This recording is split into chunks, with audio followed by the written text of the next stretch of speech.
உனக்காக இன்னொரு சிம்மாசனத்தை ரெடி பண்ற வரைக்கும் நான் அதுல உட்கார மாட்டேன். அது சரிங்க, இன்னைக்கு சந்தையில சாயந்தரம். ஆட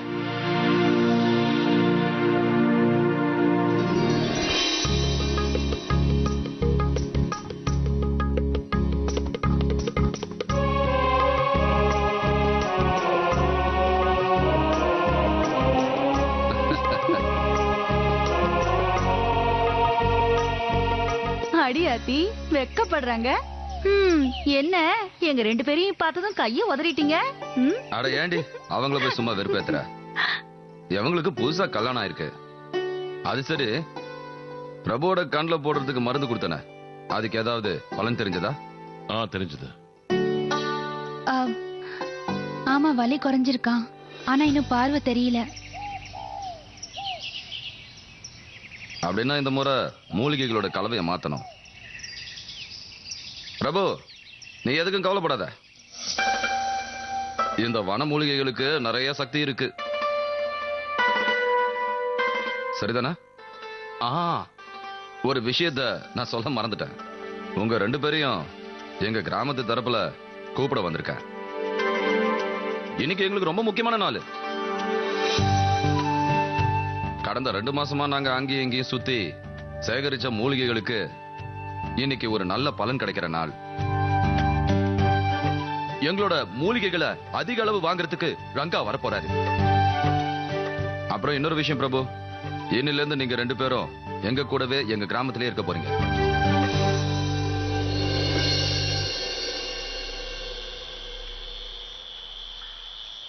இதுதான் எங்க சொர்க்கம்.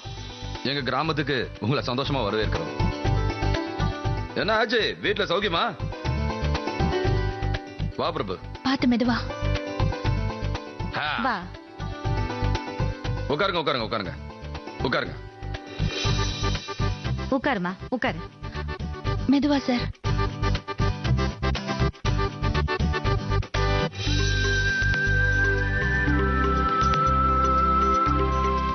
காட்டுக்கு நடுவுல உங்களோட பேட்டை ரொம்ப அழகா இருக்கு. வீடுங்கெல்லாம் பார்க்க கலர் கலரா இருக்கு. இதுல வாழ்றது ரொம்ப கஷ்டமான விஷயமா இருந்தாலும் நாங்க வாழற வாழ்க்கை வண்ணமயமா இருக்கும். நகரத்துல சிமெண்ட்ல கட்டின வீட்டை விட இந்த துணியில கட்டின வீடு அழகா இருக்கு. அப்படின்னா மகாதேவ், நீங்க வருஷம் பூரா இப்படி இந்த காட்டுல கூடாரத்திலேயே இருப்பீங்களா? இந்த கூடாரத்தை போடுறதும் ரொம்ப சுலபம், அப்புறம் காலி பண்றதும் ரொம்ப சுலபம். காட்டுல வனமூலிகளை தேடி அலைஞ்சிட்டு இருக்கிற நாங்க எங்க கல்லையும் மண்ணையும் வச்சு வீடு கட்டுறது? சொல்லு பிரபு. அப்படின்னா மழை காலத்துல எங்க இருப்பீங்க? மழை காலத்துல நாங்கெல்லாம் சொந்த ஊருக்கு போயிடுவோம். விவசாயத்தை வளர்ப்போம். அப்படி விவசாயம் பண்ணி பயிர்கள் நல்லா விளைஞ்சிருச்சுன்னா அதை அறுவடை பண்ணுவோம். அதுக்கப்புறமா திரும்பவும் காட்டுக்கு கிளம்பி வந்துருவோம் இந்த வனமூலிகைகளை தேடி.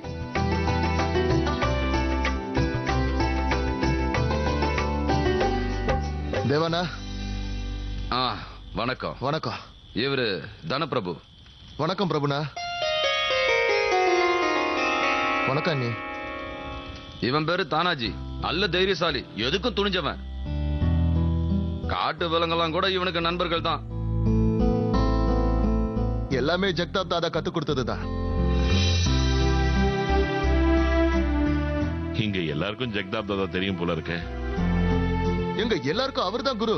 வன மூலிகை, செடி கொடி எல்லாத்தையும் பத்தி அவருக்கு நல்லா தெரியும். ஜெகதாப் தாதா என்னோட வாழ்க்கையிலையும் ஒரு முக்கியமான அங்கம் தான்.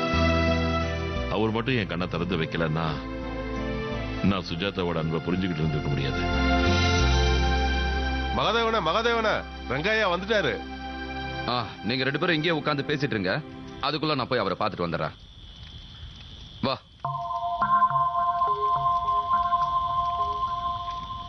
வணக்கம்.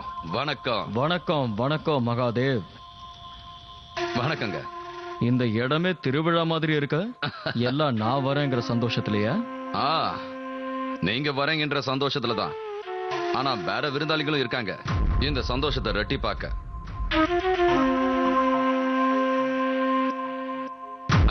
வாங்க வாங்க வாங்க.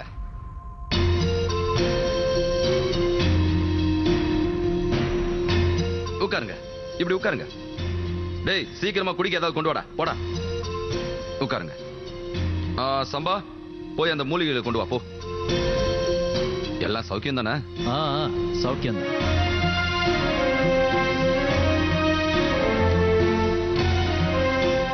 என்ன கௌரி, குடிக்க எப்பவும் சர்பத்து தான் கொண்டு வருவியா? இத குடிச்சா என் மீசல்ல இருக்கிற முடிக்கு கூட மூடு வராத. சும்மா சூட்ட கலப்புற மாதிரி எதையாவது கொண்டு வா.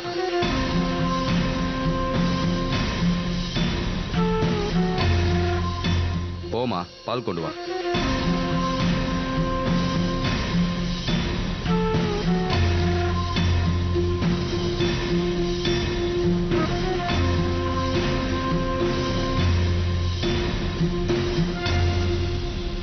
இத வாங்கிக்கங்க.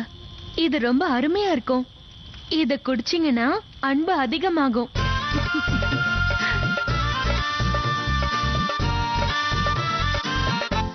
சரக்கெல்லாம் சரியாதான் இருக்கும். உன் மேல எனக்கு நம்பிக்கை இருக்கு மகாதேவ். ஒரு கோணிக்கு 500 ரூபாங்கிற கணக்குல 10 கோணிக்கு 5000 ரூபாய். என்ன சொல்ற? ரொம்ப சந்தோஷங்க. நீங்க எது சொன்னாலும் எங்க நல்லதுக்கு தானே சொல்ல போறீங்க. பொன்ராச, மூட்டையெல்லாம் வண்டியில ஏத்து. இந்த மொத்தம் 5000 ரூபாய். மகாதேவா,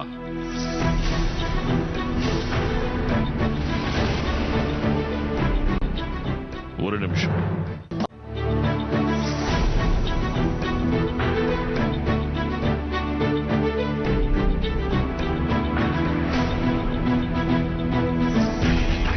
மகாதேவ் இந்த வியாபாரத்துல நேர்மை இல்லை. இங்க பாருங்க பட்டணத்து தம்பி, இந்த வியாபாரம் உங்களுக்கு தெரியாது. எங்களது வருஷ கணக்குல தொடர்ந்துகிட்டு இருக்கு. பிரபு, இது வரைக்கும் எங்களுக்கு என்ன கிடைச்சதோ அதான் இன்னைக்கும் கிடைச்சது. மகாதேவ், உங்களுக்கு இதை பத்தி தெரியாது. நீங்க எல்லாரும் ரொம்ப அப்பாவிங்க. சிட்டியில இந்த மூலிகைகளுக்கு என்ன கிராக்கி இருக்குன்னு உங்களுக்கு தெரியாது.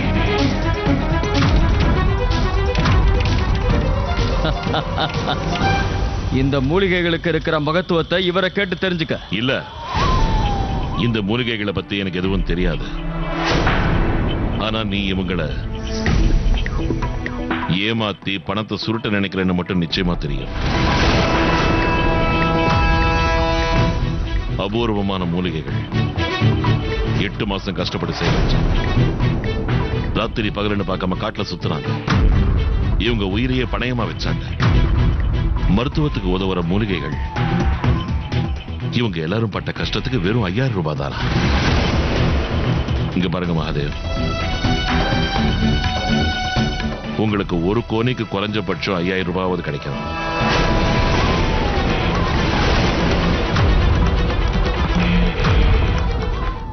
மகாதேவா, உனக்கு என்ன மூளை குழம்பி போச்சா? இந்த மர துகள்களுக்கெல்லாம் எவையா 5000 ரூபாய் கொடுப்பான்? நாசிக்ல ஒருத்தர் இருக்காரு,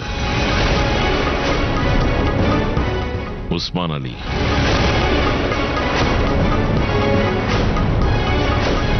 ரங்காவுக்கும் அவரை பத்தி தெரியும்னு நினைக்கிறேன். எல்லா டீலரும் அவருக்கு தான் சரக்கு அனுப்புவாங்க. நீங்க போய் உஸ்மான் அலியை பாருங்க மகாதேவ். அவர்கிட்ட என் பேரை சொல்லுங்க. அவர் இந்த மூலிகைகளை குறைஞ்சபட்சம் 50,000 ரூபாவது கொடுத்து வாங்குவார்.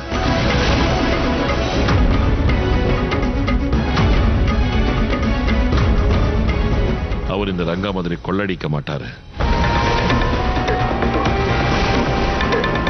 என்ன மகாதேவா இது? என்ன அவமானப்படுத்துறதுக்காகவே கூப்பிட்டிருக்கியா?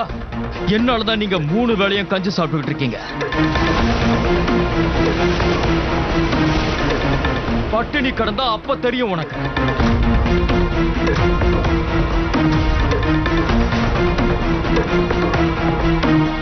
பிரபு, எங்களுக்கு இவர் மேல நம்பிக்கை இருக்கு. நீ இப்படி பேசாத.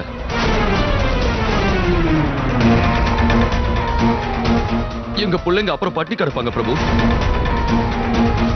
இல்ல மகாதேவனா, பிரபண்ணா சொன்னது ரொம்ப சரியா இருக்கு. அவரு நமக்கு சரியான வழியை காட்டுறாரு. நாம காட்டுல இருக்கிறதால இவன் நம்மள காட்டு மிராண்டிகள் நினைச்சுக்கிட்டு இருக்கான். முட்டாளுங்கன்னு முடிவே பண்ணிட்டான். நாம கொண்டு வந்த மூலிகைகளை விற்க எதுக்கு நான் தேவையில்லாம நடுவுல இந்த மாதிரி புரோக்கர்? வாய மூடுறா. இள ரத்தம்ல அதான் சும்மா துடிச்சிட்டு இருக்கா. வாய மூடுறா. நாம படுற கஷ்டத்துக்கு கொஞ்சம் அதிகமா பலன் கிடைக்குதுன்னா அதை தடுக்க யாருக்கும் உரிமை இல்லை. உஸ்மான் பாயை போய் நானே நேர்ல பாக்குறேன். எல்லாரும் என்ன சொல்றீங்க? சரிதான், சரியாதான் சொல்றாரு. என்ன சொல்றீங்க? சபாஷ்.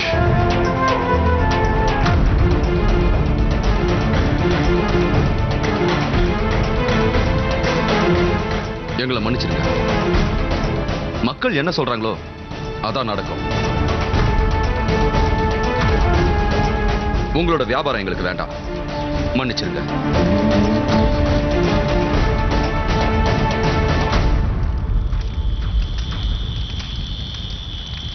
எதுக்கு நீ பின்னாடி ரொம்ப வருத்தப்படுவ மகாதேவா?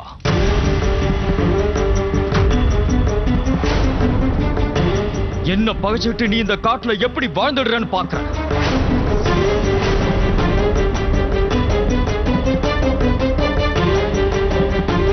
அப்புறம் பசி பட்டினின்னு வந்து என் வீட்டு கதவை தட்டாத.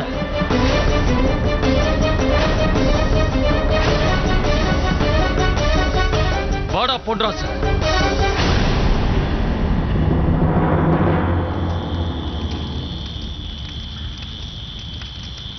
பிரபு, ரொம்ப நன்றி. தொடர்கதை தொடர்கிறது.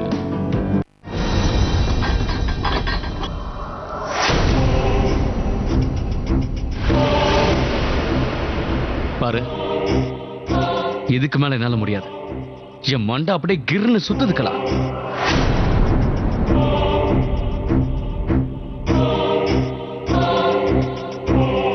உன்னோட மண்டை அப்படி சுத்துதுன்னா நீ யோசிக்கிறது விட்டுடு.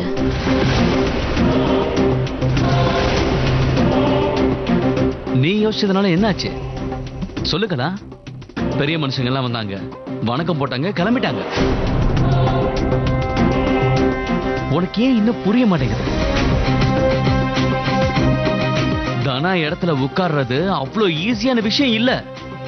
அவன் செத்தாலும் உயிரோட இருந்தாலும் இவங்க எல்லாருக்கும் தனா தான் இந்த பேட்டையோட தாதா. கலாவதி இந்த சீட்ல உட்காருவாங்க. அதுக்கு அவங்க என்ன சொன்னாங்க? காது கொடுத்து கேட்டல இல்ல. அவனுங்களை விட்டா அந்த அந்த நாய் பாப்ஜியை சீட்ல உட்கார வச்சாங்க போல. அதுக்கப்புறம் நாம என்ன பண்றது? வெளியில உட்காந்து மோளம் தட்ட வேண்டியதுதான். ஒரு விஷயம் நல்லா புரிஞ்சுக்கோக்கலாம். இந்த ஏபிசிடி பிளான்லாம் இருக்குல்ல, அதெல்லாம் போடுற வரைக்கும் தான் எந்த பிரயோஜனமும் இல்ல. நாம ஜெயிக்க போறது இல்ல. இதா இந்த இந்த காலி பாட்டில் மாதிரி.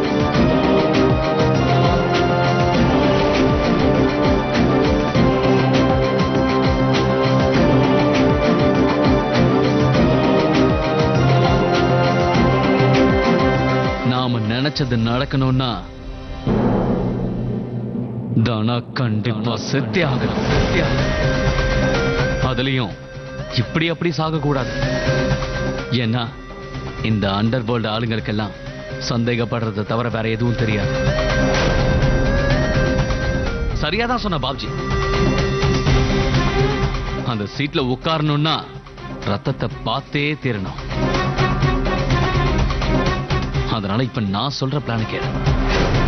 அந்த பாஸ்கரையும் நம்ம கூட சேர்த்துக்கலாம், தனவை தேடலாம், அவன் கதையை முடிச்சிடலாம். பணத்தை கொண்டு வந்து இவங்க முன்னாடி போடலாம். அப்பதான் எல்லாரோட சந்தேகமும் தீரும்.